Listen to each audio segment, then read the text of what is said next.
আসসালামু আলাইকুম প্রাণপ্রিয় শিক্ষার্থীরা, আশা করি তোমরা অনেক ভালো আছো এবং তোমরা রুটিন অনুযায়ী বসে আছো অষ্টম শ্রেণীর শিক্ষার্থীরা।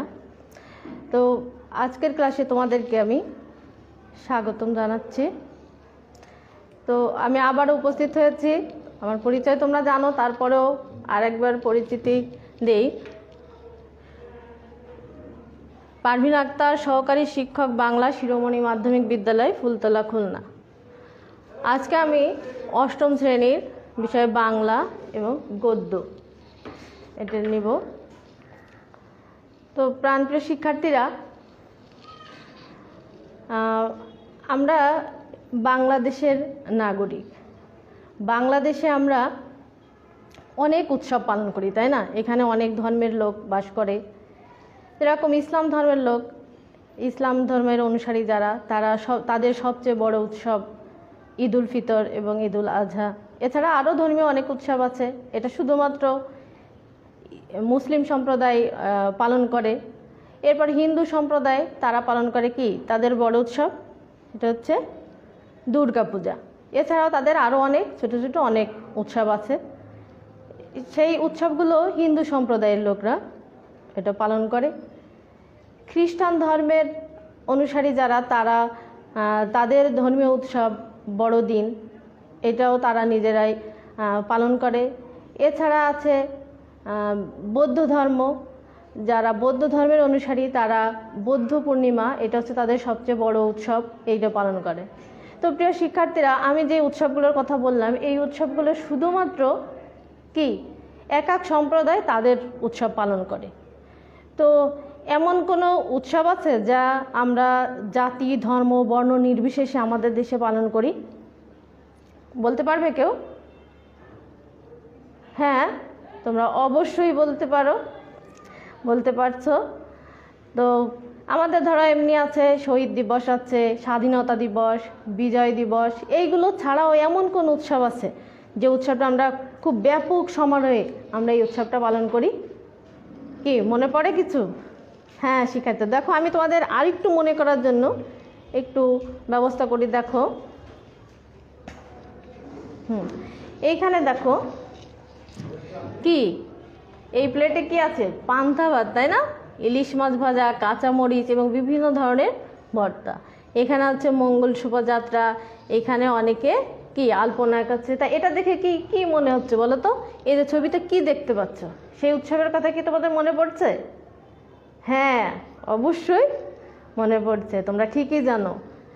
তো এই ছবির সাথে তোমাদের পাঠ্য বইয়ের কোন বিষয়ের মিল আছে বলো তো? হ্যাঁ প্রিয় শিক্ষার্থীরা, তোমরা ঠিকই বুঝতে পেরেছ। কি এই ছবিতে আমরা বুঝতে পারছি বাংলা নববর্ষ। তাহলে আমরা আজকে পড়ব কি বাংলা নববর্ষ। তো প্রিয় শিক্ষার্থীরা, তোমরা তোমাদের খাতায় এই পাঠ শিরোনামটি লিখে নাও। এবার তোমরা তোমাদের বই থেকে এই লেখক পরিচিতি, মানে এই বাংলা নববর্ষ এই গদ্যটি লিখেছেন কে, সেটা আমাদেরকে আগে জানতে হবে। দেখো কে লিখেছেন? শামসুজ্জামান খান। তাহলে তোমরা বই থেকে এই শামসুজ্জামান খানের সংক্ষিপ্ত যে পরিচিতি আছে, এই পরিচিতিটা পড়ে নাও।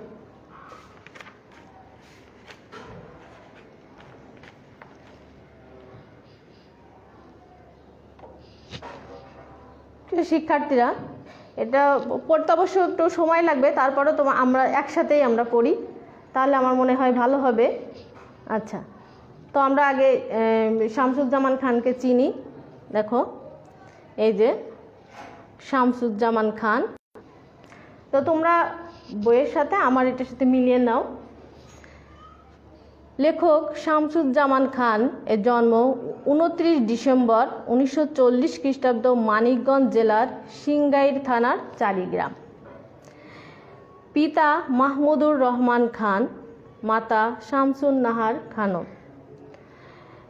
তার রচনা নানা প্রসঙ্গ, গণসঙ্গীত, বঙ্গবন্ধুর সঙ্গে আলাপ ও প্রাসঙ্গিক কথকথা। পুরস্কার বাংলা একাডেমি, 21শে পদক ছাড়া আরও অনেক পুরস্কার তিনি গ্রহণ করেন। তো প্রিয় শিক্ষার্থীরা, তোমরা এই লেখক পরিচিতি ভালো করে পড়বে এবং তার সম্পর্কে আরও ভালোভাবে জানার চেষ্টা করবে। তো প্রিয় শিক্ষার্থীরা, এবার এসো আমরা মূল গদ্যটি পড়ি। তোমরা বই খুলো। আচ্ছা, বাংলা নববর্ষ শামসুজ্জামান খান। বাংলা সনের প্রথম মাসের নাম বৈশাখ। পয়লা বৈশাখে বাঙালির নববর্ষ উৎসব। নববর্ষ সকল দেশের, সকল জাতিরই আনন্দ উৎসবের দিন। শুধু আনন্দ উচ্ছ্বাসই না, সকল মানুষের জন্য কল্যাণ কামনারও দিন। আমরাও সুখ, শান্তি, সমৃদ্ধি ও কল্যাণের প্রত্যাশা নিয়েই মহা ধুমধামের সঙ্গে আমাদের নববর্ষ উৎসব উদযাপন করি। একে অন্যকে বলি শুভ নববর্ষ। বাংলা নববর্ষ এখন আমাদের প্রধান জাতীয় উৎসব। প্রতি বছরই এই উৎসব বিপুল মানুষের অংশগ্রহণে বিশাল থেকে বিশালতার হয়ে উঠছে। বাংলাদেশে যে এতটা প্রাণের আবেগে এবং গভীর ভালোবাসায় এই উৎসব উদযাপিত হয়, তার কারণ পাকিস্তান আমলে পূর্ব বাংলার বাঙালিকে এই উৎসব পালন করতে দেয়া হয়নি। বলা হয়েছে এটা পাকিস্তানি আদর্শের পরিপন্থী। সে বক্তব্য ছিল বাঙালির সংস্কৃতির ওপর এক চরম আঘাত। বাঙালি তার সংস্কৃতির ওপর এই আঘাত সহ্য করতে পারে। তারা এর বিরুদ্ধে রুখে দাঁড়িয়েছে। ধর্ম, বর্ণ, গোত্র নির্বিশেষে সকল বাঙালির এই উৎসবকে জাতীয় ছুটির দিন ঘোষণার দাবি জানিয়েছে, কিন্তু সে দাবি অগ্রাহ্য হয়েছে। ফলে পূর্ব বাংলার বাঙালি ফুঁসে উঠেছে, সোচ্চার হয়ে উঠেছে প্রতিবাদে। এভাবেই পূর্ব বাংলায় বাঙালি জাতীয়তাবাদ এবং বাঙালি জাতিসত্তা গঠনের প্রক্রিয়ার সঙ্গে যুক্ত হয়ে যায় বাংলা নববর্ষ এবং তার উদযাপনের আয়োজন। 1954 সালের পূর্ব বাংলার সাধারণ নির্বাচনে মুসলিম লীগ সরকারের বিপুলভাবে পরাজিত করে যুক্তফ্রন্টের সরকার গঠিত হলে মুখ্যমন্ত্রী ও বাঙালিদের জনপ্রিয় নেতা শেরে বাংলা একে ফজলুল হকের সরকার বাংলা নববর্ষে ছুটি ঘোষণা করেন এবং দেশবাসীকে নববর্ষের শুভেচ্ছা ও অভিনন্দন জানান। তো প্রিয় শিক্ষার্থীরা, গদ্যটি তো অনেক বড়, আর এমনি আমার পড়ার পরে তো তোমাদেরই পড়ার নিয়ম আছে, তো তোমরা এই গদ্যটা ভালোভাবে পড়ে নিও। তো এসো, এই গদ্যের মধ্যে আমরা কিছু শব্দ আছে যেগুলো আর কি উচ্চারণ করতে গেলে আমাদের একটু বেঁধে যায়। তো দেখে আমরা চেষ্টা করি শব্দগুলো জানার। এখানে দেখো উচ্ছ্বাস। এই উচ্ছ্বাস এর নিচে দেখো চয় ছয় আকার এমনি একটা যুক্তবর্ণ আছে, তারপরে তার নিচে একটা কি ব আছে। এই বটার নাম এইভাবে ধরো উচ্ছ্বাস। এই যে এই বটা হচ্ছে তোমার অন্তস্থ ব। এই বয়ের উচ্চারণ হবে না, অন্তস্থ বয়ের উচ্চারণ হয় না, উচ্চারণ হয় বর্গীয় বয়ের উচ্চারণ। এটা শুধুমাত্র বানানের জন্য এই অন্তস্থ ব ব্যবহার করা হয়। এরপরে আছে যুক্ত ফ্রন্ট। এখানে তিনটা দেখো যুক্ত বর্ণ আছে, একটা হচ্ছে কয়ত, আর একটা হচ্ছে ফয় র, তারপর একটা আছে দন্তনয় ট, যুক্ত ফ্রন্ট। এবার আছে জ্বালানো। এই জ্বালানো শব্দ ঠিক একই রকম, দেখো বর্গীয় জয়ের নিচে একটা অন্তস্থ ব, এবং এই ব এটার উচ্চারণ হবে না। সাংগ্রাই, এখানে একটা যুক্তবর্ণ আছে গয় র ফলা আকার, গ্রাই, সাংগ্রাই, উচ্চারণ হবে সাংগ্রাই। তো প্রিয় শিক্ষার্থীরা, আমরা এই গদ্যের কিছু শব্দ আছে যার উচ্চারণটি জেনে নিলাম। এবার আসো আমরা এর মধ্যে কিছু অজানা শব্দ আছে, যে শব্দগুলো আমাদের কাছে একটু নতুন নতুন মনে হতে পারে, আবার কারো কাছে নাও হতে পারে। তারপরেও আমরা একটু দেখি আমাদের মিলে যায় কিনা, এবং সেই অজানা শব্দের অর্থ আমরা খুঁজে বের করার চেষ্টা করব। দেখো ছায়ানট। ছায়ানট হচ্ছে এই যে বাঙালি সংস্কৃতি চর্চার একটি ঐতিহাসিক প্রতিষ্ঠান। তারপর হচ্ছে মঙ্গল শোভাযাত্রা, মানুষের মঙ্গল কামনা করে যে মিছিল করা হয়। এরপর আছে আবহমান, যা আগে ছিল এখনো আছে। এরপর দেখো পাকিস্তান আমল। এই যে পাকিস্তান, এর একটি, এই যে এই পাশে ইন্ডিয়া।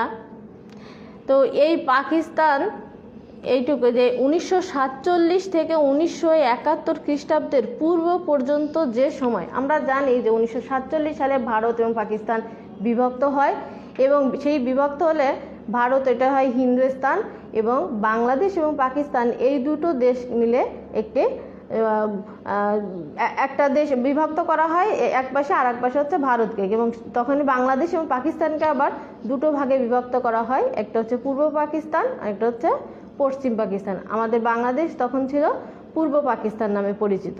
তবে ওই সময়ে যে পাকিস্তানিরা শাসন করত, তখন তাদের এই আমলটাকেই বলা হয় কি পাকিস্তানি আমল। এরপরে দেখো পুণ্যাহ। পুণ্যাহ হচ্ছে পুণ্যের জন্য আয়োজিত অনুষ্ঠান। সবাই মিলে একটি কি পুণ্যের কাজ করার জন্য যে অনুষ্ঠানটি আয়োজন করা হয় এবং পালন করা হয় সেটা হচ্ছে পুণ্যাহ। এরপর হচ্ছে হালখাতা। হালখাতা হচ্ছে পহেলা বৈশাখে আয়োজিত অনুষ্ঠান বিশেষ। মানে এই হালখাতাটা বিশেষ করে পয়লা বৈশাখ থেকে শুরু হয় এবং পুরো মাস জুড়েই এটি পালন করা হয়। তারপরেও প্রথম দিন এর প্রাধান্য বেশি পায়। তারপর আছে কি ঠাকুর পরিবার। ঠাকুর পরিবার এখানে বলতে রবীন্দ্রনাথ ঠাকুরের পরিবারকে বোঝানো হয়েছে, কারণ এই পরিবারের থেকেই শুরু হয় বাংলা নববর্ষ পালন। তো প্রিয় শিক্ষার্থীরা, তাহলে এসো আমরা এই যে যতটুকু জানলাম এখান থেকে, তার মধ্যে থেকে একটা ছোট্ট একটা কাজ আছে। দেখো, তোমরা খাতায় প্রশ্নটি লিখে নাও, লিখে রাখে পরে তোমরা এর সমাধান করবে। দেখো, 1 নম্বর, শামসুজ্জামান খান জন্মগ্রহণ করেন কত খ্রিস্টাব্দে? প্রশ্নটি লিখে নাও। 2 নম্বর হচ্ছে পুণ্যাহ কি? প্রিয় শিক্ষার্থীরা, তোমরা দ্রুত প্রশ্ন দুটি লিখে নাও এবং পরবর্তীতে কি এটা লিখবে। এবার এসো, এই যে এখানে আমরা কিছু ছবি দেখতে পাচ্ছি। এই যে ষড় ঋতু, তাই না? বাংলাদেশে 6টা ঋতু, আবার এটা আবার মাস বিভক্ত হলে আছে বৈশাখ, জ্যৈষ্ঠ, আষাঢ়, শ্রাবণ, ভাদ্র, আশ্বিন, কার্তিক, অঘ্রাণ, পৌষ, মাঘ, ফাল্গুন ও চৈত্র। এর মধ্যে 2 মাস নিয়ে এক একটা ঋতু। এইখানে আছে গ্রীষ্ম, বর্ষা, শরৎ, হেমন্ত, শীত ও বসন্ত। তো এইটা দেওয়ার এই কারণ হচ্ছে তোমার এই নববর্ষটা শুধুমাত্র গ্রীষ্মকালে পালন করা হয়। এরপরে দেখো যে এই অনুষ্ঠানটি যে মঙ্গল শোভাযাত্রা এখানে করা হয় যে মানুষের মঙ্গল কামনার জন্য। তারপরে কি যখনই মানুষ এই পাকিস্তানি আমলে আর কি এই বাংলা নববর্ষ উদযাপন করতে গেছিল, তখন পাকিস্তানিরা বাঙালিদের উপর অত্যাচার নির্যাতন চালায়। এরপরে কি বাঙালিরা কি প্রতিবাদী কণ্ঠ, তারা সোচ্চার হয়ে ওঠে যে আমরা এই মানি না, আমরা আমাদের নববর্ষ পালন করব। যেমন এভাবেই পূর্ব বাংলায় বাঙালি জাতীয়তাবাদ এবং জাতিসত্তা গঠনের প্রক্রিয়ার সঙ্গে যুক্ত হয়ে যায় বাংলা নববর্ষ এবং তার উদযাপনের আয়োজন। দেখো, বাংলা নববর্ষের প্রবর্তক আমরা এখানে দেখতে পাচ্ছি শেরে বাংলা একে ফজলুল হক। 1954 সালে যুক্তফ্রন্টের সরকার গঠিত হলে মুখ্যমন্ত্রী ও বাঙালিদের জনপ্রিয় নেতা শেরে বাংলা একে ফজলুল হকের সরকার বাংলা নববর্ষের ছুটি ঘোষণা করেন এবং দেশবাসীকে নববর্ষের শুভেচ্ছা ও অভিনন্দন জানান। সবচেয়ে সুসংগঠিত এবং সুপরিকল্পিত উদ্যোগ গ্রহণ করে সাংস্কৃতিক প্রতিষ্ঠান ছায়ানট 1961 সালে। দেখো, এটা হচ্ছে ছায়ানটের দৃশ্য। রাজধানী ঢাকার নববর্ষ উৎসবের দ্বিতীয় প্রধান আকর্ষণ ঢাকা বিশ্ববিদ্যালয়ের চারু কারুকলা অনুষদের ছাত্রছাত্রীদের বর্ণাঢ্য মঙ্গল শোভাযাত্রা। এই যে ঢাকা বিশ্ববিদ্যালয় এবং এই চারুকলা অনুষদের শিক্ষার্থীদের আয়োজনে এই মঙ্গল শোভাযাত্রা বের করা হয়। অধিকাংশ ঐতিহাসিক পণ্ডিত মনে করেন মুঘল সম্রাট আকবর চন্দ্র হিজরি সনের সঙ্গে ভারতবর্ষের সৌর সনের সমন্বয় সাধন করে 1556 সাল বা 992 হিজরিতে বাংলা সন চালু করেন। ইনি হচ্ছেন কি? সম্রাট আকবর চন্দ্র।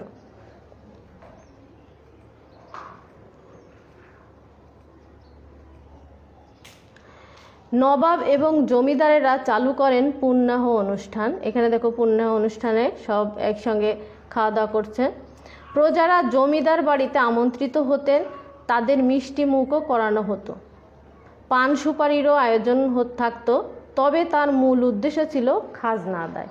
এই যে জমিদার বাড়ি, এই জমিদার বাড়িতে প্রজারা আসতো, তাদের পান সুপারির ব্যবস্থাও করানো হতো, তবে তাদের মূল উদ্দেশ্য ছিল কি? এই দিন তাদের কাছ থেকে খাজনা আদায় করা।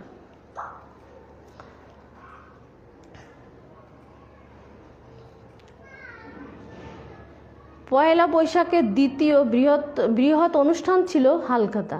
এ অনুষ্ঠানটি করতেন ব্যবসায়ীরা। সাধারণত হালখাতা করেন কারা? আমরা জানি, হ্যাঁ, ব্যবসায়ীরা।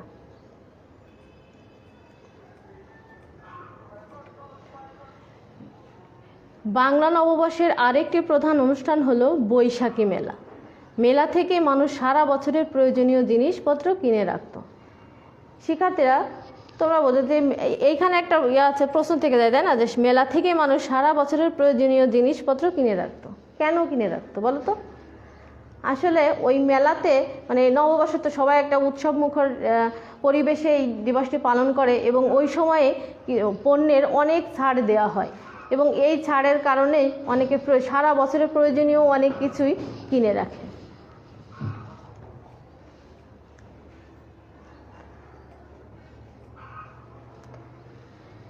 চট্টগ্রামের লালদিঘি ময়দানের জব্বারের বলি খেলা, এখানে দেখো জব্বারের বলি খেলা, এবং কিশোরগঞ্জ, নেত্রকোনা ও নড়াইলের ষাঁড়ের লড়াই বিশেষ উল্লেখযোগ্য। এই নববর্ষকে ঘিরে আসলে পুরো বাংলাদেশে এমনভাবে উৎসবগুলো পালন করা হয় তার আসলে কোনো তুলনাই হয় না। সে মানুষ থেকে শুরু করে বিভিন্ন পশু পাখি তারাও এই উৎসবটা আসলে পালন করে।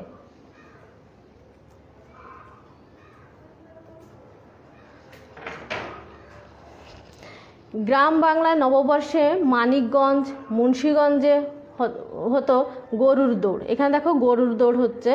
হাডুডু খেলা আর ব্রাহ্মণবাড়িয়ায় মোরগের লড়াই। এইগুলো দেখো এক এক অঞ্চলে এক এক রকম উৎসব পালন করা হয়। আমাদের এই এলাকায় একটা দারুণ একটা উৎসব পালন করা হয়, সেটা কি মনে আছে তোমাদের? হ্যাঁ, ঘুড়ি উৎসব, তাই না? আমরা আমাদের এই ফুলতলাতে আমরা কোথায় এই ঘুড়ি উৎসবটা পালন করি বলো তো? মনে আছে? হ্যাঁ, তোমরা ঠিকই জানো, আমরা এই ঘুড়ি উৎসবটা পালন করি কি বিকেএসপিতে, তাই না? তো প্রিয় শিক্ষার্থীরা, আমরাও এই নববর্ষে কি সমান তালে অনুষ্ঠান পালন করি।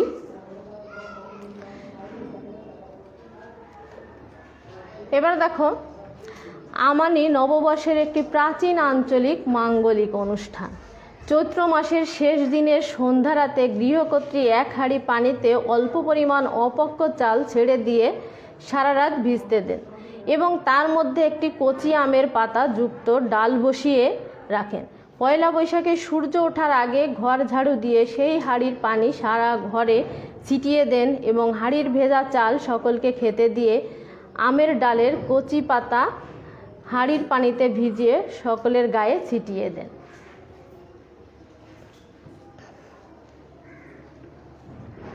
এরপর দেখো, এই যে শান্তিনিকেতন, বাংলা একাডেমি, রমনা পার্ক, ঢাকা বিশ্ববিদ্যালয়, তারপরে ঢাকা বিশ্ববিদ্যালয় থেকেই মঙ্গল শোভাযাত্রা এবং কারুপণ্য মেলার এখানে মেলা দেখতে পাচ্ছি আমরা। তো এই আনন্দময় ও সৌহার্দ্যপূর্ণ এই পরিবেশ আধুনিক বাঙালি জীবনের এক গৌরবময় বিষয়। তো প্রিয় শিক্ষার্থীরা, আমরা এখান থেকে নিশ্চয়ই বাংলা নববর্ষ সম্পর্কে কিছু বুঝতে পারলাম। তো এবার এসো আমরা এই বাংলা নববর্ষের এই মূল যে ভাব, সেই ভাবটি একটু দেখি। বাংলা নববর্ষ বাঙালির খুবই গুরুত্বপূর্ণ উৎসব। আজকের বাংলাদেশ যে স্বাধীন হতে পেরেছে তার পেছনে নববর্ষের প্রেরণাও সক্রিয় ছিল, কারণ পাকিস্তানিরা বাঙালির প্রাণের উৎসব নববর্ষ উদযাপনে বাধা দিয়েছিল এবং এর প্রতিবাদে রুখে দাঁড়িয়েছিল বাঙালিরা। বাঙালির রাজনৈতিক ইতিহাসের সঙ্গে সাংস্কৃতিক ইতিহাস, বিশেষ করে নববর্ষ উদযাপনের কথা মিশে আছে। আজও নববর্ষে মঙ্গল শোভাযাত্রা বের করা হয়। নববর্ষের উৎসব বাঙালির প্রাণের উৎসবে পরিণত হয়েছে। বাংলা সনকে কবে প্রচলন করেছিলেন, কে কবে প্রচলন করেছিলেন এ নিয়ে মতান্তর থাকলেও ধরে নেওয়া হয় সম্রাট আকবরের সময় এ সনের গণনা আরম্ভ হয়। পরে জমিদার ও নবাবেরা নববর্ষে পুণ্যাহ অনুষ্ঠানের আয়োজন করতেন। নববর্ষে হালখাতা, বৈশাখী মেলা, ঘোড়দৌড়, বিভিন্ন লোকমেলার আয়োজন করে সাধারণ মানুষ এই উৎসবকে প্রাণে ধারণ করেছে। বাঙালি গৃহিণীরাও আমানি সহ নানা ব্রত অনুষ্ঠানের মাধ্যমে বছরের প্রথম দিনটি উদযাপন করে থাকে। পাহাড়ি অবাঙালি জনগোষ্ঠীও বৈশাখী অনুষ্ঠানের মাধ্যমে নিজেদের মতো করে তারা নববর্ষ উদযাপন করে। সূচনার পর থেকে এই নববর্ষ পালনে নানা মাত্রা সংযোজিত হয়েছে।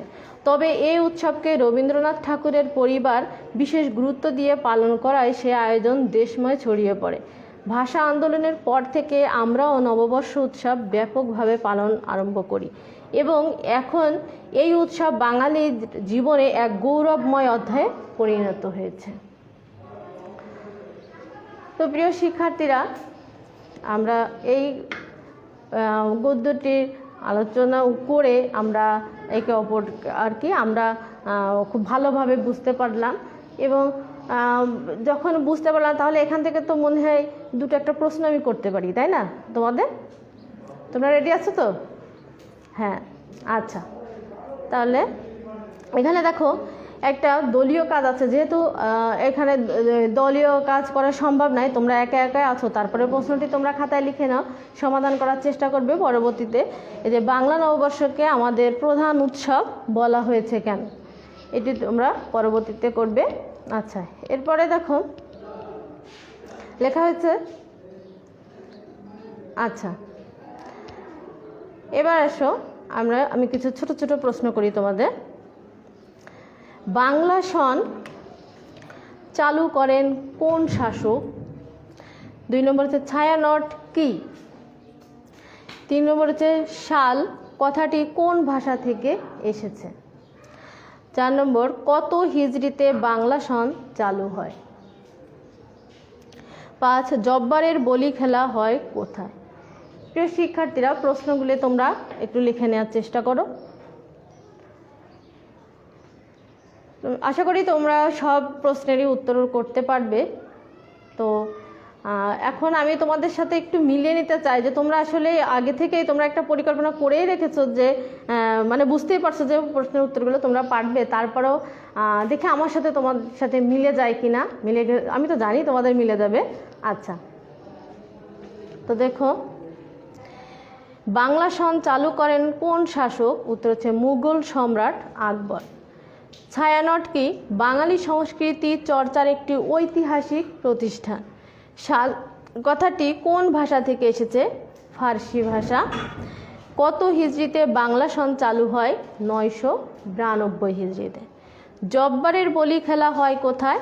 চট্টগ্রামের লালদিঘি ময়দান। প্রিয় শিক্ষার্থীরা, তোমরা আশা করি এই প্রশ্নগুলির উত্তর সবই পেরেছো। তোমাদের আসলেই পারার মতোই, এবং তোমরা এত সক্রিয়ভাবে এই পাঠে অংশগ্রহণ করো যে আসলে তোমরা এই সবগুলি উত্তর করতে পারো। তো প্রিয় শিক্ষার্থীরা, এইটুকু এই গদ্যটি যে পড়া হলো, আমরা এখান থেকে বুঝলাম, যাই কিছু জানলাম। তো তোমাদের এরপরে মানে এইটা তো পড়বা, তোমরা বাড়িতে আরও বেশি বেশি করে পড়বে। পড়ার পরে তোমাদের একটা ছোট্ট একটা কাজ আমি দিই, সে কাজের নাম কি মনে আছে তোমাদের? হ্যাঁ, অবশ্যই মনে আছে তোমাদের, তোমরা ঠিকই বুঝতে পেরেছো। কাজটির নাম কি হলো? হ্যাঁ, বাড়ির কাজ। তো এই বাড়ির কাজটি কি হবে দেখো। আমানিকে কেন মাঙ্গলিক অনুষ্ঠান বলা হয় ব্যাখ্যা করো। তাহলে কি প্রশ্নটি কি? আমি আবার বলছি, তোমরা খাতায় লিখে নাও। আমানিকে কেন মাঙ্গলিক অনুষ্ঠান বলা হয় ব্যাখ্যা করো। প্রিয় শিক্ষার্থীরা, আমরা খুব ভালোভাবে পার্টি শেষ করলাম। তো তোমরা নিরাপদে থাকবে, স্বাস্থ্য সুরক্ষা নিয়ে থাকবে এবং বেশি বেশি করে বাড়িতে পড়াশোনা করবে, অজানা কিছু সেগুলো জানার চেষ্টা করবে এবং পরবর্তী ক্লাসের আমন্ত্রণ তোমাদের রইল এবং সম্ভব আগামীকালকেই ঠিক একই সময়ে আমি তোমাদের সামনে হাজির হব সেই ক্লাসের আমন্ত্রণ জানিয়ে আজকের মতো এখানে শেষ করছি। খোদা হাফেজ।